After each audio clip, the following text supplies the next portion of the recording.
जिल्हा परिषद पंचायत समिती निवडणूक पुढे ढकलली।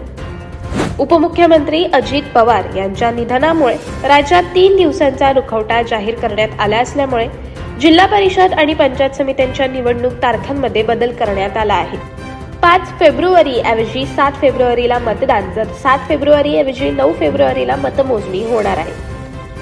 राज्य निवडणूक आयोगाने जानेवारीमध्ये जिल्हा परिषद आणि पंचायत समितीच्या निवडणुकांसाठी जाहीर केलेल्या कार्यक्रमानुसार नामनिर्देशन पत्र दाखल करणे, नामनिर्देशन पत्र मागे घेणे, चिन्ह वाटप आणि निवडणूक लढविणाऱ्या अंतिम उमेदवारांची यादी प्रसिद्ध करणे इत्यादी टप्प्यांची प्रक्रिया पूर्ण झाली आहे। सर्वोच्च न्यायालयाने या निवडणुकांसाठी 31 जानेवारीच्या पुढे फक्त 2 आठवड्यांची मुदतवाढ दिली आहे। पण उपमुख्यमंत्री अजित पवार यांचे 28 जानेवारी रोजी विमान अपघातात निधन झाल्यामुळे राज्य शासनाने राज्यात 28 ते 30 जानेवारी पर्यंत रुखवटा जाहीर केला।